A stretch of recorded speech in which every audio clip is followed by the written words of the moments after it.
It's time for Double Impact. I'm your host, Gabe Eltaeb, along with my amazing co-host and great friend, Jericho Green. We always talk about being fathers, husbands, this crazy world of politics and entertainment. And we've got a great guest for you today, the amazing, my good friend, Superman himself, CAIN is here. Guys, buckle up. We're going to have a great time.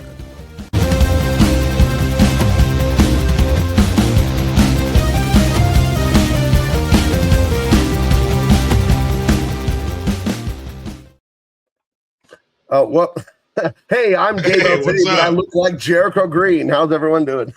Hey. Got off to a great start there. So I think we're live over on Rumble. We're recording this for YouTube, and I think we're live on Facebook and Twitter. But our good friend CAIN is going to come in. Have a little patience with me. I only went live on Rumble once in my life yesterday for like a minute. So I think I know what the hell I'm doing. But you tell me, how you doing, Jericho? Hey, I'm doing great, man. I'm glad to be over here on Rumble on a new platform, going live. And we were talking off air before we went live. And I won't say it, but you guys know the word to use if you really want to test a platform's free speech boundaries, which there should be none of. But if you really want to test the boundaries, there's a word you can drop. And if it comes out naturally, it comes out. But I'm really excited to say it. That word is parcheesi. Ooh, you said it. I said it. You didn't think I would say it, but I did. You didn't think I would, but I did. Hey, shout out to RIP to the late Carl Weathers, but shout out to Action Jackson, because that was actually the first time I ever heard parcheesi, was in that movie where he gives Jericho Jackson the worst assignment ever. And he says, I would go, but I can't because it's my wife's parcheesi night. And I was like, what's parcheesi? And my mom explained it to me. So it's the first time I ever heard parcheesi. Yeah. Action Jackson. The best line from that is when he asks how they like their ribs, and then he hits them with a grenade launcher. That is my brother and I still say that to each other when we're talking. How do you know what line we say in my family? And I'm not a big like horror or murder movie fan or anything like that. I like crime movies. I love action movies. Silence of the Lambs. And they come to the door to ask Buffalo Bill if he's seen the woman that he like killed and wore as a skin suit, or maybe the one he trapped in the well in the basement or whatever. He tells the FBI, Claire, the lady, he doesn't know. No. And then he goes, oh, wait, is she a great big fat person? And just and me and my wife and my kids, we all say that to each other, like, oh wait, is she a great big fat person? So I don't know why, but it just made me laugh so hard the way he said that shit. Good family movie too. If you guys are looking for a movie to sit down with the kids, family movie, Silence of the Lambs. Silence of the Lambs. Because lamb, of course, those are cute and fluffy. So it has to be a good family movie. Check it out. Get the kids, hopefully under 10. And sit them down and really make a memory. Yeah, indeed. I don't know how to get the comments from Rumble. Will they show up on the StreamYard thing? Yeah, they should. Okay. Yeah, it should have a thing on the right that says comments, and it should bring all the ones up from whatever. Okay, cool. All right. Well, because that's how it does when I go live on YouTube. That's what it does. So. Okay. Yeah. This is a brand new channel. I think I have 5 or 6 subs. Right, 5 or 6 subscribers, so we'll bring them in. But our good friend Dean, he graciously agreed to come on today. So he just texted me at 10:56 that he got home, was jumping in the shower, and he'd be a few minutes late. So we'll see Superman himself. So let's get to the news of the day, though, in kind of culture entertainment. As you know, from my house, I can see the jets at Miramar. That's Top Gun from the movie Top Gun.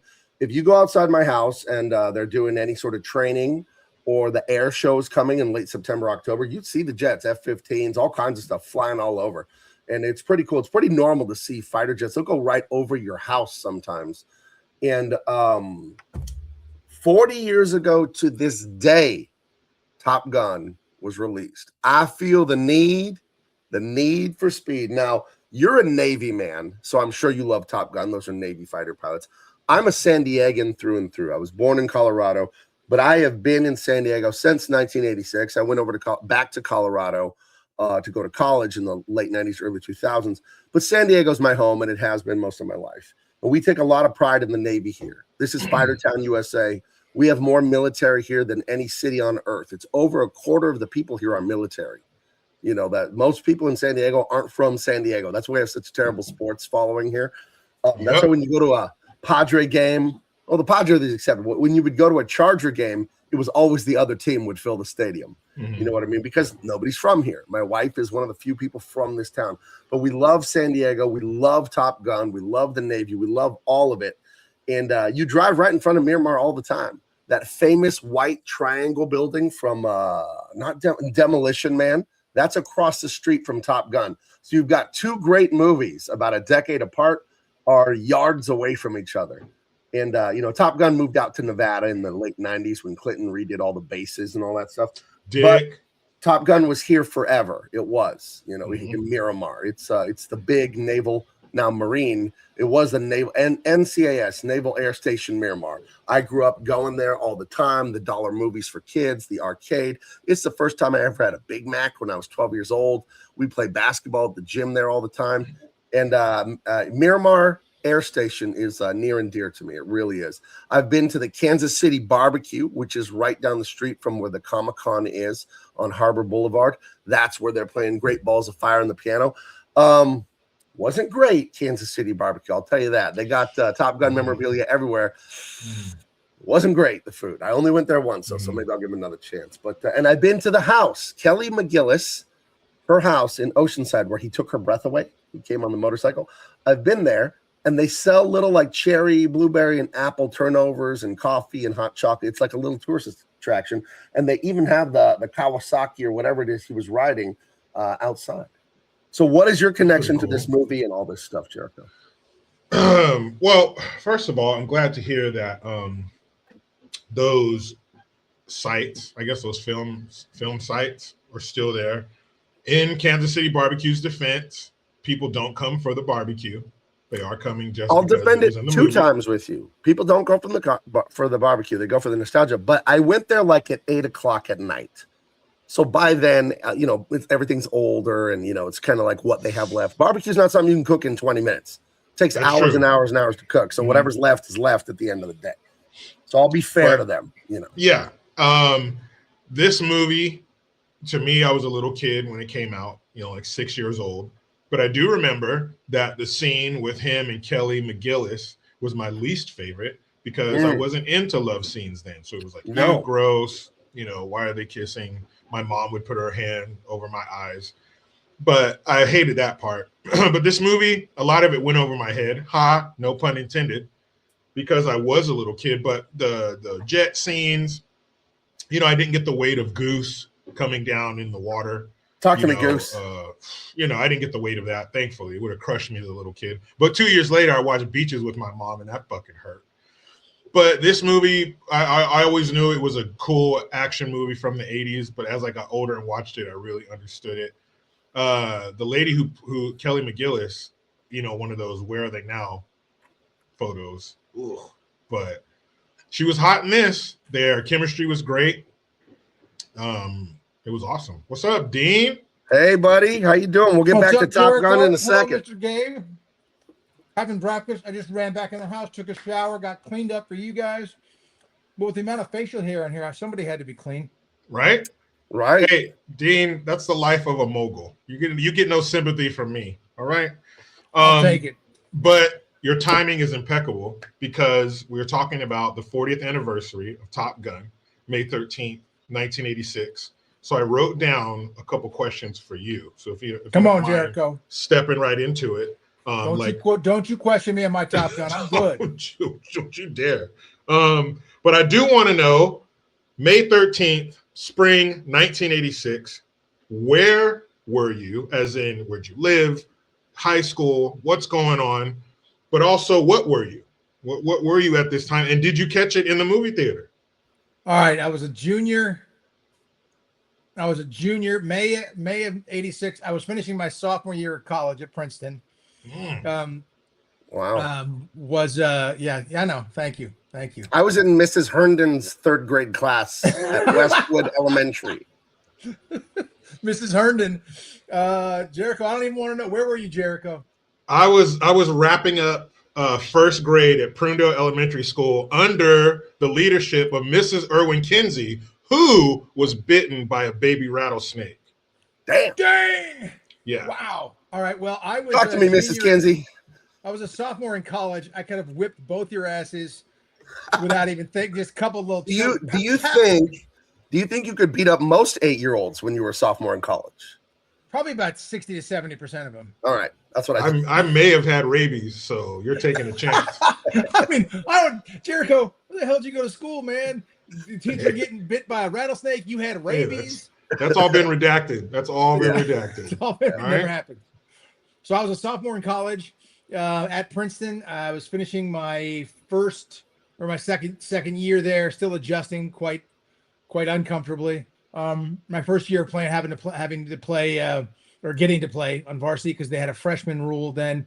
So it was a much better year for me. But I was kind of actually thinking about, do I stay here or do I get the heck out of Princeton? Because I left California and the weather in New Jersey wasn't quite the same. Plus I was training with Troy Aikman and you know, Flipper Anderson and Paco Craig, all these guys from UCLA, and they were treated super well. And at Princeton, I didn't feel the same sort of specialness, if you will. But when the movie came out, I lost my mind. It was just an absolute game changer, unbelievable. My uncle, George Iden Thomas Jr., who has passed away, but he was an F-15 pilot at the time. And amazing. He went to Nellis Air Force Base, fighter weapons school, won the Top Gun version after Top Gun, the Top Gun version of just shortly after that of the Air Force. So it was unbelievable. So it was very personal to me and my family. And it was just a wonderful, amazing, I love it to this day. I mean, I know the volleyball was, you know, I played beach volleyball. I played at Princeton as well. I captained the team. That was the stunt doubles were good. Anthony Edwards and Tom Cruise, just not volleyball players, baby. And neither was Rick Rosovich or Val Kilmer. But you know what? They made it work. Yeah. My brother's biology teacher, Mr. Bird, in middle school, revealed to the class here in San Diego that he was, I think he was Goose's stunt double for the volleyball scene because Mr. Bird was he was an Olympic volleyball player in '84. That would do it. Yeah. That's the right time. 2 years later, and there he was. I remember Dane. What was Dane's last name too? Another great player, left-hander, but I think he doubled Cruz. So yeah, they had that. But apparently they were going to drop that scene at one point in time, and it turned out to be one of the most iconic things. Now, a lot of people know you for your football prowess. You got drafted to the NFL. You spent some time with the Buffalo Bills. A lot of people don't know. Free agent, undrafted free agent. Okay, cup of coffee with the Bills. It's more than I did. So, but a lot of people don't know how good you are at volleyball. Now, explain to the audience, me and Jericho for sure, but everyone watching, why do you volleyball players rub yourselves down in oil and then play in blue jeans shirtless? What is that about? That only happened on Top Gun, baby. I've never played volleyball in my jeans ever. If someone were to show me baby oil? Certainly not beach. Baby oil. I mean, look, I don't know, Gabe. Here's what I need you to do. Go into your bathroom, turn it on, and then just take a picture, right? Okay. Just take off your shirt and everything. Okay. Then a lot of hair. Then oil it up, baby. Make patterns in your hair and everything, and then take that picture. It's just like the bodybuilders do. You sexy it up and do your thing. I always love, I tend to date female athletes. I love athletes. And if my girl is out there playing in mid game and she's getting all hot and sweaty, I'm going to tell you, I find it attractive. Time out. Come here. Time out. Whoa. But now, Dean, I can't, and everyone out there, I can't stress this enough. Damn it, the 80s, the greatest decade ever. But I feel like the infamous, in a good way, I guess, "Take My Breath Away," a song by Berlin.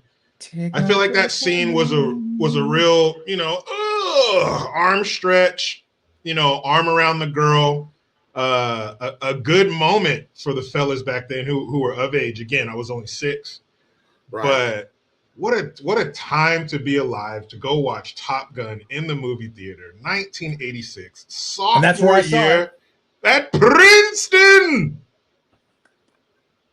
Not We bad, never said that. Dean. We never rolled our R like that, Jericho. No, Well, that's the only way I can say it. I can't say the word without doing that. So It was amazing. That's pretty damn good. The 80s were a great time to be alive. I mean, that was I graduated high school in 84, college in 88. I mean, I was running through the 80s with a smile on my face and an eye to the future, not realizing that the 80s might be the greatest time alive. It was wonderful for films, for culture, for, especially something like Top Gun. But Maverick, Top Gun Maverick just came back recently, and there might be a rebirth. I'll tell you what will really be something. Hear me now and mark it. Dude 44.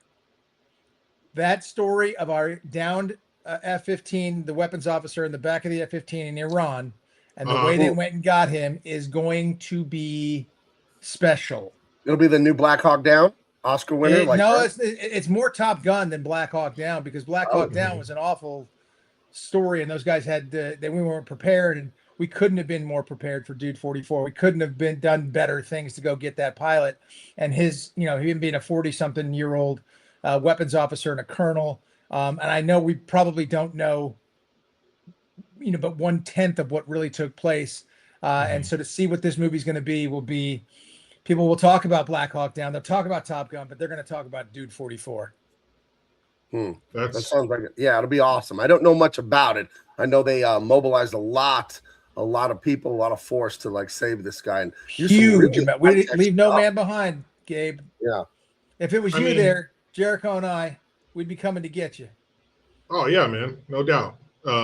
So we'd have a nice little warships and things of that nature too. Yeah, they were planes and helicopters and personnel. We'd like that too if we could. Yeah, they were rolling kind of deep. But what a situation. And of course, I hope there's a little Hollywood added to it, because life, reality does so much, does much better than fiction. But man, if you went to build the worst scenario ever, few could be down pilot behind enemy lines. Iran, the history of the Middle East, what just transpired, why you were flying over Iran in an F-15, all that good stuff. Sightseeing tour or anything like that? No, he didn't have any people with cameras around their neck. Look, and if you look out to your left, there was none of that. The guy was there for business. Food travel show. No, Andrew Zimmern was not up in that F-15. So the worst scenario ever. And I would like to ask that guy, being that you're in your 40s, you have more experience than anybody else that could have happened to. Was there ever a moment where you were kind of like, all right, I've been literally training for this my whole life? Of course, to us, to the layman, to the civilian, freaking out, redlining, 6,000 RPMs the whole time. But I feel like if that's the way we think it was probably the exact opposite. He was probably hanging out. He had everything he needed. He'd done this a million times in his mind with his body. I'd like to know if he was kind of like, take your time. I bet you. Well, that SEER training is not a joke. That's the survival escape. Training. That stuff is unbelievable. And those guys, whenever you hear people talk about SEER training, it's just a ball buster. And there's a reason for it. And he's the reason. And being 40-something and probably got injured on the drop. Got injured on the ejection, got injured on the landing. Who knows? And there was all those people out to get him.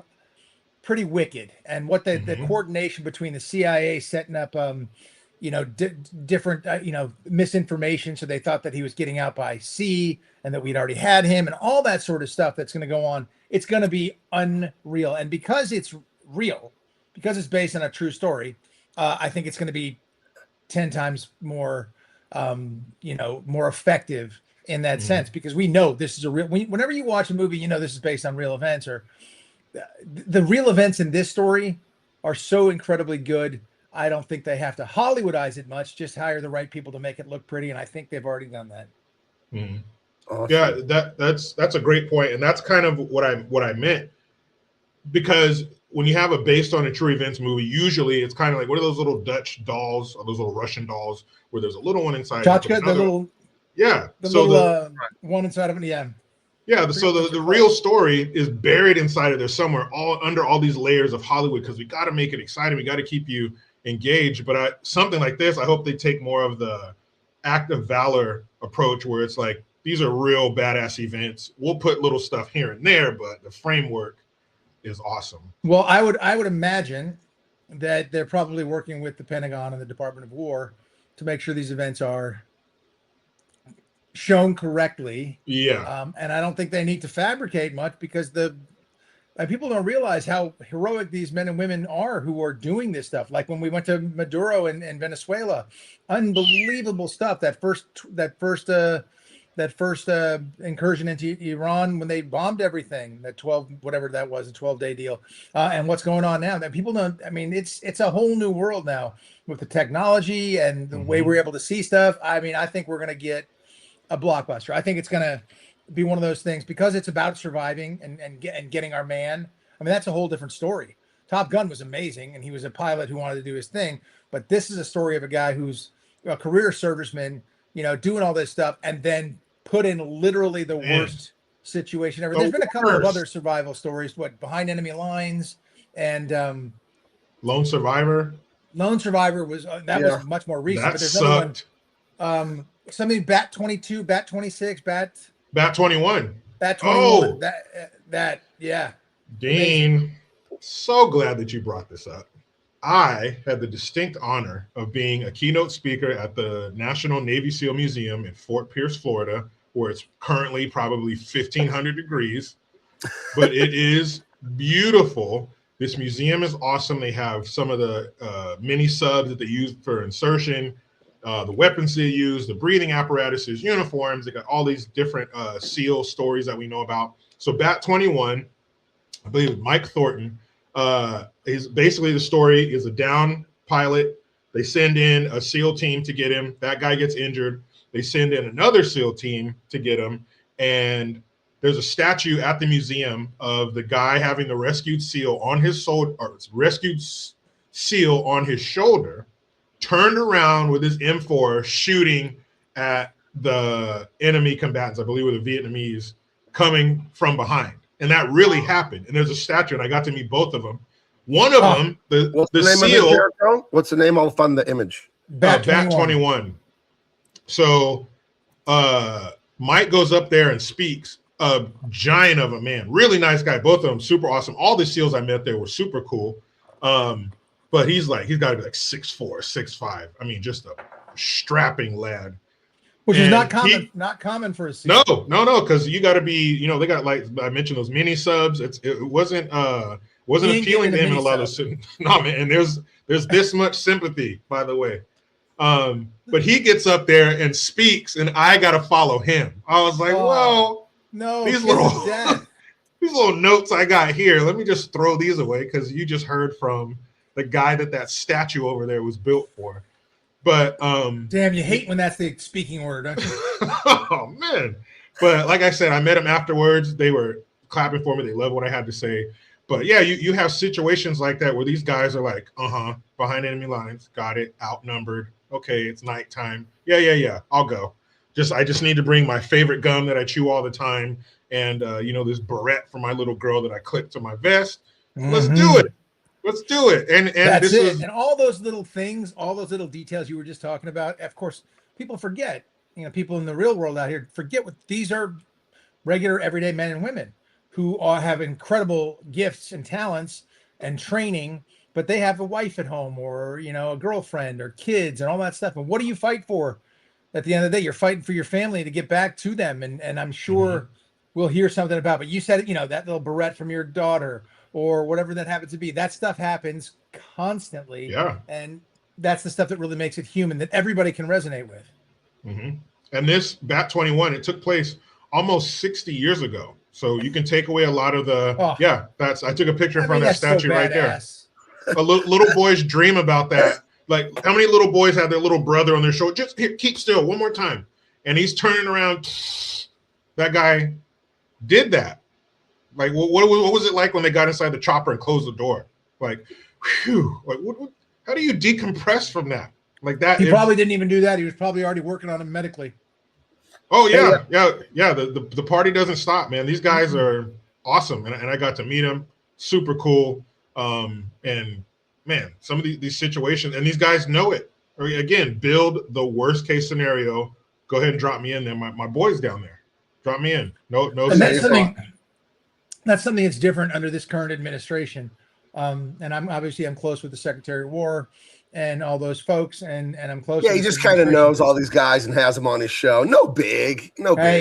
They're heroes to me, and I love them to death. And the thing about them is, and especially, and Dude 44 proves it, they will leave no man behind. And there's something about that, and you hear it from the soldiers who are out there. I met the Navy kids who just graduated from the Naval Academy, football players. 2 got drafted, another one got signed, and the fourth guy, the quarterback, he decided to go just enlist straight up and just go in, and not enlist, but to just join up straight and start flying helicopters. These guys you see it, you look at these young men and you go, yeah, heroes. But to know that you will never be left behind, you know that someone's coming for you. You're not going to be forgotten. I can't explain how uniquely American that is.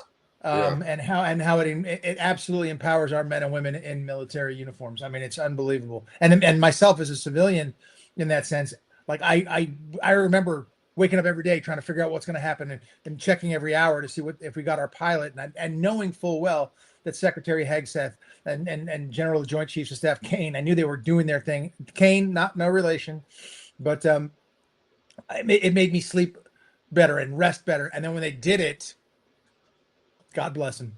Phenomenal.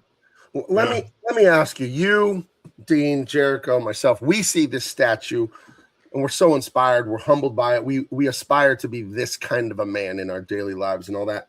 But what can we do for our culture where so many people just like, F America, F the West, F, capitalism, blah, blah, blah. And I think it comes the dumbest perspectives on the planet, by the way. Right. Yeah. Just the stupidest, most ignorant. But I think it comes from not having a father. Then you hate your father's way. You hate his country, his culture, his religion, because what did he ever do for you? Right. I think it's a lot of people with broken hearts who have turned it to evil. What do we do to Marxists? Fix it? But what do we do to fix it? Instead of just being mad at these people and these communists, Marxists, whatever's, can we fix it? I have no idea. Like, what do we do? You know how you do it? How? You jump on a podcast called Double Impact and you talk about the right things and the right things in this country. 100%. I love that shot. That's the truth. And you talk about it, and that's how you change culture. There's a saying, and Andrew Breitbart, who I did know and loved him to death, and he was telling me back at I was coaching his kid and my kid in like 9-year-old football and basketball and stuff. I had no idea because he wasn't Andrew Breitbart yet, but he started talking to me about, politics and Hollywood and all these different things. And Hollywood wasn't putting out the Top Guns all the time. They were putting out, Little Mermaid and stuff like that, where you change all the characters and you make everything different, and all this stuff is DEI and blah blah blah. It's all that stuff was just going the wrong way. And he was saying, Dean, you got to run for politics. And I was like, Andrew, there's no way I want to be a politician because I hate it. So what you can do outside of joining and deciding to run and be something is to go on shows like Double Impact, your show here. You guys are strangely, this isn't on YouTube anymore, is it? That's a whole story, I imagine. We're on Rumble right now, right? We chose not. Well, it's very simple. I chose not to do YouTube. Before you get to that, just so I can finish the point is that's the kind of thing you gotta present the other side of the coin, because the mainstream media and so many are doing that. That's why we have Proud American Studios. That we're a brand new platform. We had 12 million views last week. That's a good number. We're starting to get there pretty quickly, and we've got 6 different podcasts or 5 different podcasts. We're doing documentaries. You get out there by making noise, by speaking the truth, and then your truth gets followed up with action, and people will learn. You can only gaslight people for so long until they figure out the truth. Right. Indeed. Yeah. So make your voice loud and make it heard, which is what you guys are doing. Right. That's why I team up with you and team up with Jericho and guys that are fathers, guys that believe in this country. You know what I mean? Like, we share values and we have a fun time. We bust on each other, but I know what to expect from you guys, because I can trust you, because I know that we share a culture. We share an ideology. We share values. So that means a lot to me. I mean, doing the comics with you has been awesome. That's been really fun. Oh, and I forgot to tell you, they finished coloring it. The guys I hired. So the whole book, all it needs is the letters to be finished. And we're going to put that guy up for pre-order on June 2nd. So I'm very, very excited. Day before my mom turns 80 years old. Sorry, Mom. There you go. We celebrate your mother. Yep. For those, for those who don't know, real quick, Dean and I have a comic book. If you love Lethal Weapon, James Bond, Indiana Jones, all that great stuff. And if you don't love those things, you're a communist, Marxist, pilot, horse dung. Piece of shit. I'll say that. It's Dean Cain, All-American Lawman, and it's a lot of fun. He plays Craig. He plays Chris Tanaka. I was thinking of my friend Craig from Side Scrollers because they're all in the chat. Chris Tanaka. Get it right. He's a globe-trotting like man, mystery do-gooder. Your handsome, suave, badass, beating up terrorists, beating up criminals, romancing beautiful ladies, and it's a good lot versus of evil, baby. Yeah. It's a simple formula. I don't know why Hollywood wants to keep fucking it up, but it's pretty basic. But Dean, you said something that sparked a ponder. So you mentioned someone told you, Dean, you got to get into politics, man. And you're like, I don't want to do it. I hate it. But there's a guy who's making noise in your old neck of the woods by the name of Spencer Pratt. Yes. Have you seen his ride? Of course you've seen it, but have you seen it and maybe said to yourself in private inside of your palatial estate, I won't say where, but did you maybe say to yourself, Well, what I love about Spencer is that he is a reluctant politician who speaks common sense and was drawn into this by a cause. He didn't want to be there. He doesn't want to be there now. I'm sure he doesn't. Wait till he gets elected and he starts trying to govern. He's going to wish he never had the chance to do it, but he's doing good by speaking common sense, by being an example of what's going on. The reluctant politician is the kind of politician we should have here in the United States. Nobody should want to do it. It sucks. It sucks. I mean, I was just in DC and I was talking to friends who I shall remain nameless, but you can't. Everything you do is scrutinized. They put you under a microscope. They make up shit about you constantly, and you have to defend that. They put a label on you. I don't know what label they'd put on you, Jericho, or you, Gabe, but they put a label on you for anything you may have done in the past, or they'll just make stuff up, just flat make it up, and then they'll leak it it's what Nancy Pelosi called the wrap-up smear. They'll leak it. Someone will publish it. Then they'll point at the published thing. Go, oh my God, Jericho Green was having sex, in the palm trees of St. Martin, and we don't have the video. Congratulations, by the way, Jericho. Jericho, you made a face like you didn't think it was that bad of an idea. No, not at all. I mean, you got to make sure you put some sunscreen on the cheeks, but you got to get the cheeks. Yeah, palm trees. I'm listening. But drinking out of a pineapple. They go after you for that stuff. They pick on your family. They do all the things that are horrible. So Spencer Pratt, God bless him. Hats off to him. He also did his homework, man. That guy's prepared. He kicked Karen Bassura's ass on the debate stage. He crushed that Nima, whatever her name, who's on the city council. He's going to have to fight her if he is mayor. We've gotten into this place where it's a bunch of people who want the power. And that's why they run. I used to say this a lot when I'd see politicians of ours in foreign countries. But like, this is the United States delegation, and I've shot movies all over the world, Bulgaria, all through Europe. There you go for Spencer. I've shot everywhere, and then I see the United States delegation, and I'm like, God, if this is what they think America is, why are these people our representatives? Because good people don't want to run because they put you through the ringer. So you get these dorks like Eric Swalwell, who never got laid in high school or college, gets punch drunk with his power, and thinks he can do anything, and now he's getting chicks because he's got the power, and that's it, blah blah blah. Or you get trained Marxists and communists like Karen Bass, who's in Cuba or Ghana or wherever, doing these other things, and they end up getting power, and they implement these policies that we hate. So good people like Spencer Pratt need to step up. I'm not saying I want to run because I really don't. Man, I love life. I gotta ask you about that. Now we're friends. We've been friends for years, so I don't know anything about this. I'm being sincere when I ask. I don't have some knowledge or being coy here. Are you? You're usually very coy, Gabe. That's usually, but right now, they no. Call him Coy Gabe. Putting a timeout on coy for the moment. Are you gonna be my governor here in California like I've asked you multiple times? I'll tell you what, that's the same situation as Same situation as running for mayor of LA.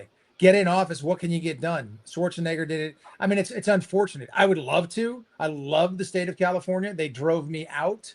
I'm in Nevada now. I really enjoy not having any personal income tax in the state.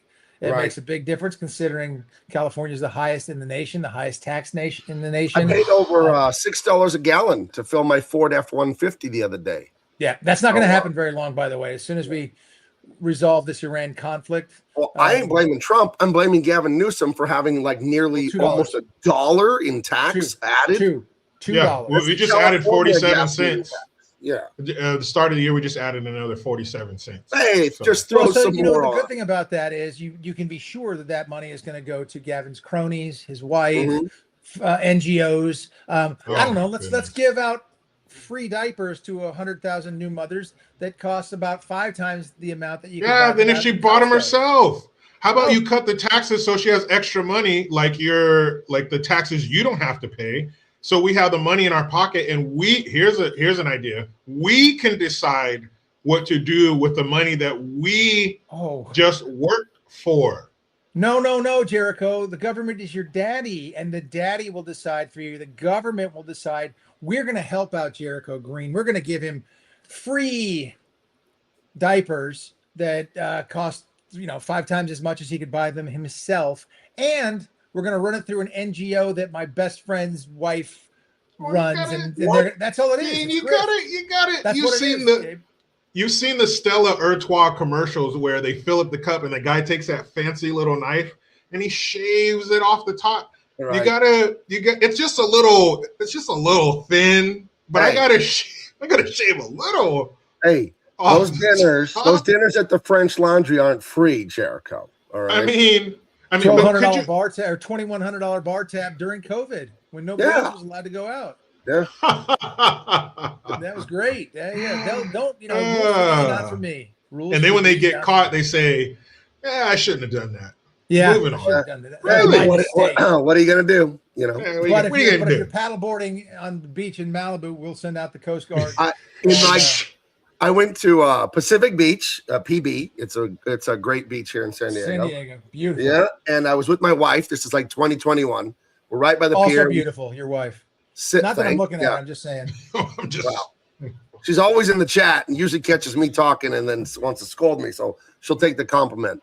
We're sitting there. It's PB. It's Southern California. It's gorgeous sunset. We're sitting there, and a cop comes by on an ATV. And he doesn't want to do this, but it's his job. He had shame, and he told me, you can't sit. You have to stand. Holy lunacy of the COVID stuff. It's like, okay, so me and my wife, buddy, we live together and sleep in the same bed. If someone was sick, they would have caught it from each other by now. But you're telling me I can't sit and have my head at 3 feet in the air. I must stand, and now everything is right in the world. And I said, I didn't argue. Right here. I said, okay. And we stood. It does.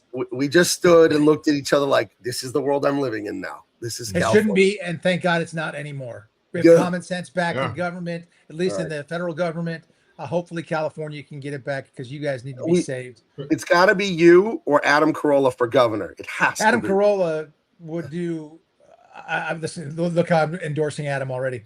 Adam, well, first of all, it might be Steve Hilton, and I think Steve Hilton can get in there and vocalize a lot of the problems that we have there. I don't know that he can solve them because of that very, very one-sided legislature.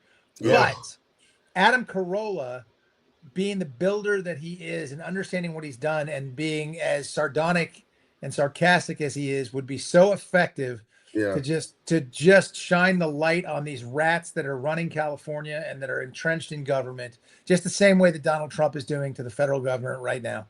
Yeah. I mean, the whole Doge thing federally, imagine if we could do Doge to this state because, it's the 4th largest economy in the world. It is. Where the fuck's all the money?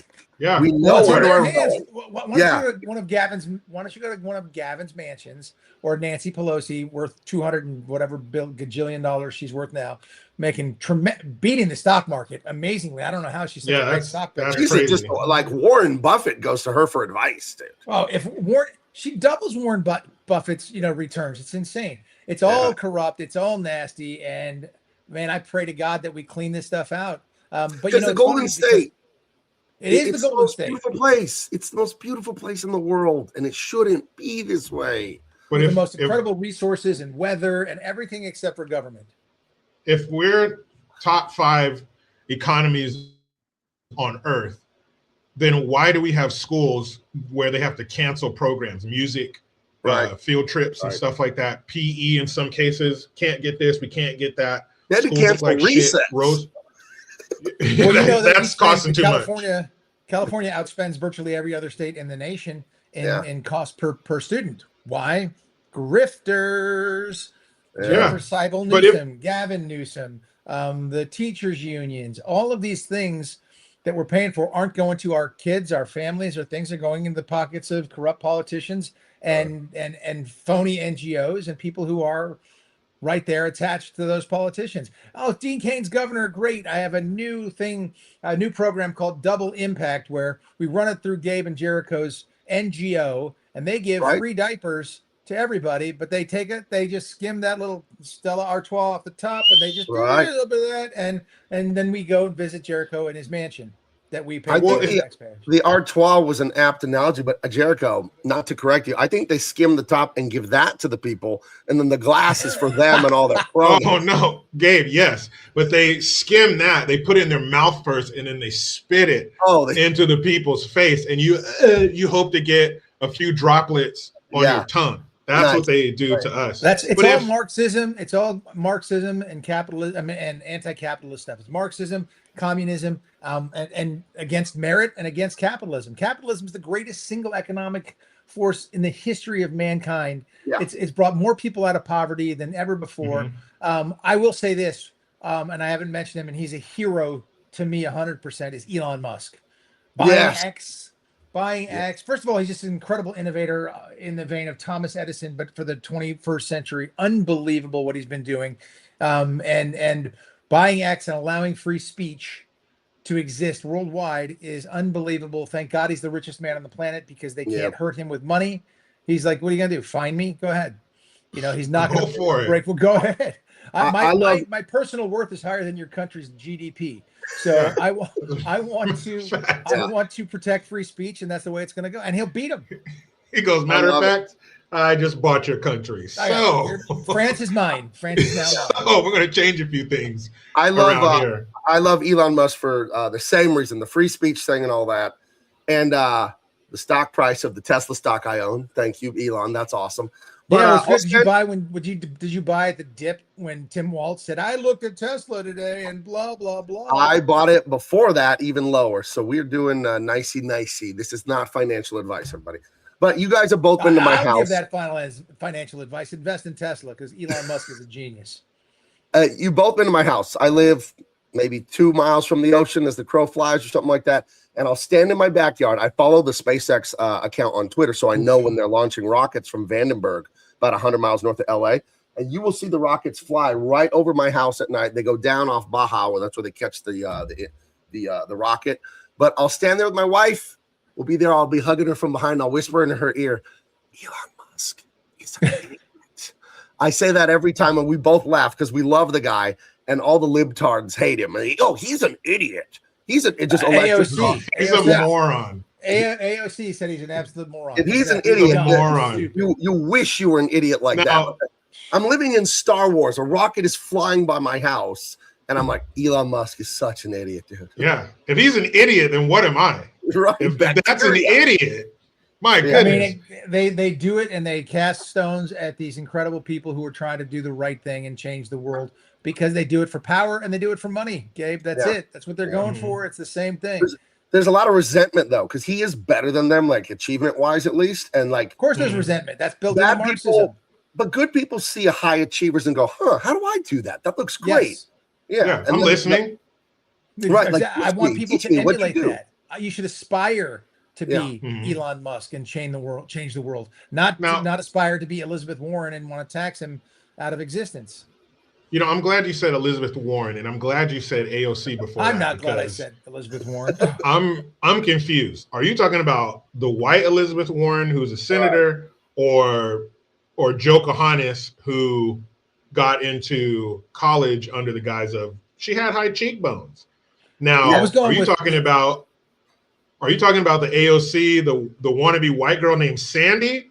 Or are you talking about Alexandria Ocasio-Cortez? Or are you talking about are you talking about the AOC who just a couple of days ago was at some church called Ebenezer or something, and she was black AOC who was like, and God and all that doing her preacher voice. So I'm just trying to figure out in this timeline which AOC you are talking about.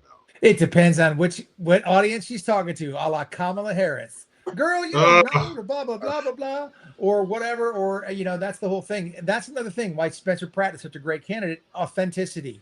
And that's something the left seems to lack tremendously. You hear Donald Trump speaking in front of an all-black church. He's still Donald Trump. He doesn't try to become. I'm so glad. He doesn't try to become somebody else. And, he doesn't do that stuff. And it shouldn't be the case. That's insane. And it again, it goes back to authenticity. But I was talking about the Pocahontas who got paid $250,000 to teach one class at Harvard and wrote Not bad. Indian American. Yeah, not bad. I'd go teach one for $250,000 on how not to be a fraud. She doesn't know anything about that. And poor Spencer Pratt, because when he gets into the mayorship of Los Angeles, can you imagine him facing the LA City Council? Oh, here they come. You keep putting that picture of Karen Bass up there, and you guys are making my stomach feel bad. I think she's trying to eat. Dean's trying to have breakfast, man. She's blowing you kisses, Dean. But look at that smug. This is the kid this is your younger sibling who does something to you and then runs behind your mom and sticks their tongue out behind you. You're like, Mom, look. And you turn around, they're like, what? Yeah. I didn't do it. And you know what you want to do. But poor Spencer Pratt having to face the LA City Council. And let me ask you this, Dean. You mentioned all the things he's going to fight, all the uphill battles, the stories they're going to plan about him, what they're going to do to his past and his family. Do you think it's possible that since it's probably going to be one term for him, I hope it's not, but let's just say he has one term. Do you think it's possible for him to ignore the noise and kind of laser focus on what he wants to do for Los Angeles? Or like in some other cases, is he going to get caught up in the muck and mire of the red tape and them trying to hinder his progress? I think it's going to be a little bit of both. I think what Spencer can do, because he's spent time, in front of the media, he hasn't been a politician. Again, authenticity. He's just going to shine a light on it. And apparently there's a lot of business leaders and people who are fed up with this crap, who are coming on board with him and saying, you know what, clean it up. Clean it up. It's common sense, clean it up. But I think he's going to fight a horrible, horrible battle. But I think his best weapon will be light. And saying, here's what it is. And I love the fact that he's not a politician, doesn't want to be a politician. I hope after his first term, if that happens, that he doesn't aspire to continue to be a politician, to do the best he can to clean it up. But hopefully he's a reluctant politician who wants to serve one, maybe 2 terms, if that's the case. And we can weed out a lot of this absolute ridiculousness that we as a nation are just being, and again, Elon Musk and Doge and shining a light and saying, look at all this fraud. Look at our huge federal deficit and debt that we have, and it's been run up by all these cronies who just want power, and they're not going back to the way we were founded, which is limited government. Let people keep their money, let individuals make their decisions for themselves, let advancement be based on merit and accomplishment and hard work. And that's the things that should be hugged and promoted and pushed. And I hope and pray that Spencer Pratt can get that done for Los Angeles, because it's one of the most beautiful places on the planet. It should be a wonderland, LA. That was approved by that message was approved by Dean Cain for governor. Sorry.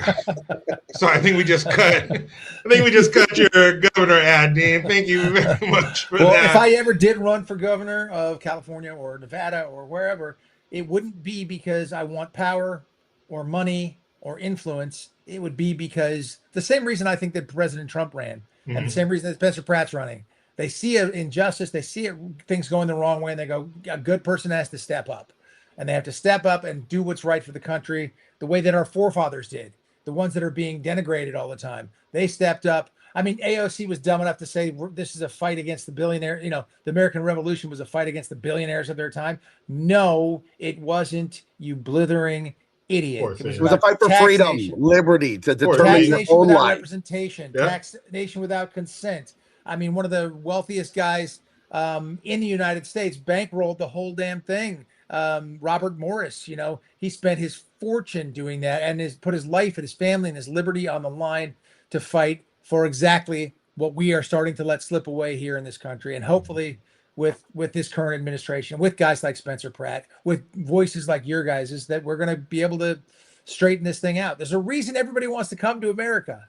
Right? Yeah. We're not holding anybody here. It's We're doing about something that right. freedom. Yeah. And you know, you're right that you want the person who is to be dragged into politics kicking and screaming. You don't want the guy who's like, oh, I can't wait to jump in this machine. And there's there's a comic out there. AOC, that's Yeah. AOC, that's Eric Swalwell, that's Nancy Pelosi, that's Gavin Newsom. All these people that go, oh, wow, the real power and the real money, it's in government. Yeah. And there's a comic, I can't remember who did it, who had the bit, but he had a bit basically saying, if you have a Boy Scout troop and you want parents to volunteer to go away with the kids for the weekend, you don't want the dad who's like, I'll do it. You want the dad who's like, oh, shit, I don't want to go. That's the guy who your son is going to be safe with. That was Adam Carolla. Adam Carolla. Okay, yeah. You don't want the guy whose van is already packed, like, let's go, boys, up into the woods, unsupervised. Yeah. It's like you want the dad who's like, do I have to? Like, is there anybody else? How can we not do this? That's who you're going to be. All right. Yeah, my kid can go with him for sure. My kid, exactly. You know, it's safe, and that's the difference.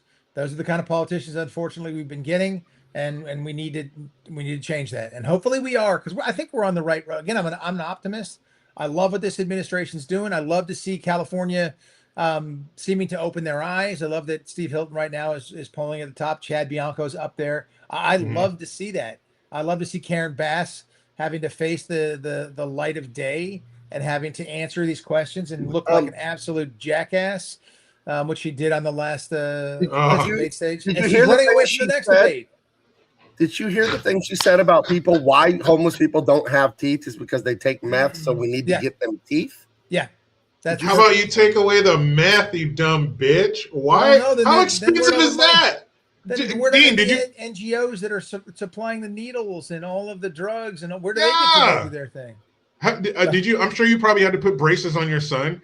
Gabe, did you put braces on your kid? You know how expensive that is? We're going to give you a new teeth? Are you crazy? But then again, that's another way. How much is that going to cost? That's going to cost $150 million. Well, 15 million, 20 million. That's the Stella. That's just a little Stella. Yeah.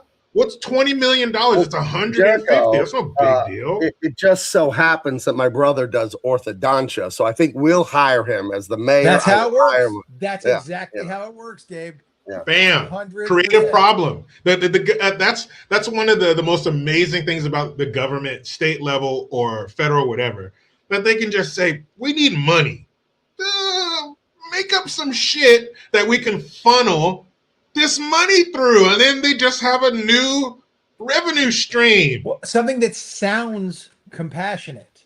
Oh, I care about their teeth. They can't get a job without teeth. The meth mouth agenda. I'm not going to think of some jobs you can do without teeth, but that's another story. Thank you. Yeah, send them over there. You want to help the troops, huh? Well, yeah, it's crazy that's the thing, but that's what they do. They keep the problem alive so they can keep the money flowing to, quote, solve the problem and look compassionate at the same time when they're really not doing.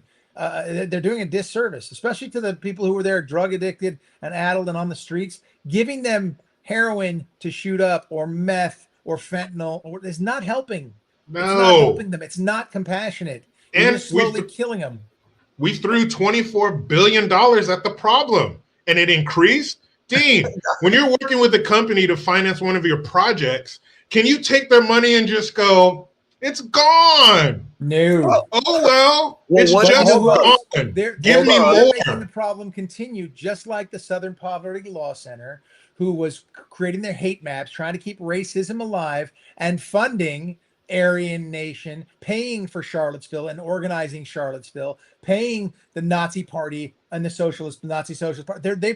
They paid them because there's so little hate. They had to foment hate so they could fundraise to make it. It's the same exact grift. Now, let me ask, if I do all this, waste all that money and embezzle, is it okay? Can we make it right if I just say, SpaghettiOs afterwards? Of course. But you have to say SpaghettiOs. You can't just say SpaghettiOs. Don't say, actually, spaghetti. under the current administration and RFK Jr., SpaghettiOs may change its formula. Now, it's going to be all real tomatoes, semolina flour. Hey, I'm down. Can I say it, or do I have to do it sing-songy like, SpaghettiOs? Does that do sing-songy? Well, the melody lulls the citizen and they don't hear the rest. So you have to do it in music form. And how can you just? It's gone. Who's doing this is my question. So you have people in government who are inept. We'll just say the state, the governor. You have waste the high speed rail to who knows where that money went. 24 billion. I know where it didn't go. Who knows? Roads look like shit. Schools are like shit. Our kids are dumb. Who is pulling the lever for these people? Because Gabe's family's not, my family's not, your family wasn't when you lived here. So who in the hell is doing this? It's the people who are, it's the reason that Baby to Baby is giving out the free diapers. It's those people. It's friends of the politicians. It's friends of those connected real close to the seats of power. And they just get that grift. They get the top of the Stella just ripped off for them every single time. Sometimes it'll pass through 2, 3, 4 NGOs before it starts going to people. So you're going to get one fraction of the amount of money that taxpayers put up. And it just becomes the machine. And it's disgusting. And we need to clear it out. Amen. Jeez, my goodness. Gentlemen, I got to go do this. Yeah. I got to jump right now because I got about 2 minutes before I go live on another newscast. We appreciate you, Dean. Thank you very much. You guys, man. I'm so happy to do it. Gabe and I have been trying to get together for a bit here. It's been my fault because I've been very busy, but it's been good stuff. Can I say a few things before you go? Our company, our platform is called Proud American Studios, and we celebrate America. I get to interview these fantastic folks within our administration and outside of that. It's been nothing but fantastic. I'm honored to be able to be doing this, and I love it to death. And I'm just basically doing the same thing you guys are doing, getting out, speaking truth, and letting the chips fall where they may. That's awesome. Congratulations on Proud American Studios. Since I have you recording, would it be a problem, putting you on the spot, sorry, to do me a little pitch that I could clip for All American Lawman Volume 2 coming out on June 2nd? And people could get the 6-page preview now. Can I get you to say a little something about that for 30 seconds? 30 seconds? I can give you about 6 seconds. 3 seconds. I'm not so smart to remember all that. It'd be like a bull rider. 8 seconds and you're off. I almost just said a lot of very funny things that I thought were funny, jokes that I know. As I'm clicking on this thing, sure, I'll say this. Hey, it's Dean Cain. Please get Dean Cain, All American Lawman, Volume 2, ASAP. It's digital. You can get it online right now, and you will love it. All right. Thank you. Our great friend, the amazing, the insightful, the brilliant Dean Cain. Thank you so much for coming here for our debut on the Rumble. Thanks, man. Tons of people Welcome in the chat. To Rumble, boys. Let's get ready to rumble. All right, man. Well, good luck. You're going with Eric Bowling now, and they can catch you. Where is that? That's on Real America's Voice. Real America's Voice, guys. And it's Proud American Studios. Podcast, my show, The Homeland. You can catch that on Proud American Studios, or you can watch any of the freaking 7 movies I'm in the middle of making right now, too. Yeah. Which are going to come out soon. So I couldn't be busier or happier, gents. Thank you. All right. Well, there he goes. Bless you. Have a great one, Adios, gentlemen. See ya. Still here, Jericho. Okay. There we go. What a good guy. Love Not just a pretty face. Always fun, always down to earth. Awesome guy. Awesome guy. Well, it is 11:59, and lunchtime for Gabe Eltaeb and his wife is always noon. Yeah, I got a really funny one about that. I like to go get a decaf coffee. I'll treat myself 2-3 times a month because it's a little expensive. Just like a decaf Americano at Starbucks when I want a coffee. And my son noticed it a few weeks in a row.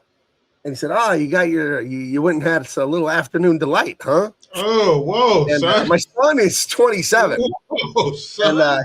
And He didn't know what that meant. I said, well, how are you talking about? He's like, the coffee, the afternoon delight. I said, that's not what that means. No, send him the song.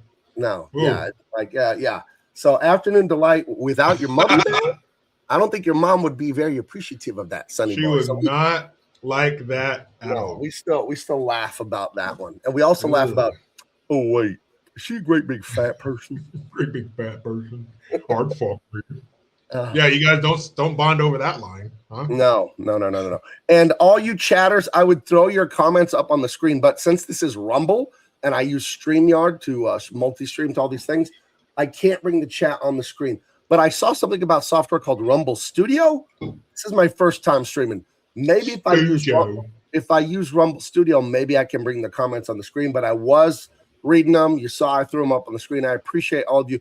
You all have to like. You all have to share. We'll build it over here because YouTube is a bunch of buttheads when it comes to free speech. So we're going to build it over here on Rumble. We will be editing and uploading these to YouTube eventually. But we want you to come over here and watch us. We're going to do it Wednesdays, 11 a.m. Pacific. More of you are awake on the East Coast when we do it that way. And what'd you think, Jericho? I had a great time. I thought it was fun. It was very cool, man. Dean was awesome. Looks like everything is going smoothly as far as the software and all that kind of stuff, except for the comments. But I mean, figure that shit out. Because I want to click them over and I can't, and there's some real gold in the comments. It's really funny. Yeah. It was awesome. All right, guys, we're going to see you next Wednesday, 11 a.m. More Double Impact. We got our friend Matthew Marsden lined up coming on soon, maybe next week. I don't know. It could just be me and Jericho. But it'll be here. The unvarnished truth, being dads, being husbands, talking about culture and politics and all this great stuff and letting you guys let it fly. Tell us what you really think, Anything for the audience, Mr. Jericho, before we leave? Hey, you guys know where to find me. I also have a Rumble channel, so give me a follow over there. But yeah, just be here, help us build this. This is a truly uncensored platform, and we will test the boundaries. There's a word you want to say on here real bad. Yeah, it's gonna come up, and I'm gonna let it come naturally. Adios, guys.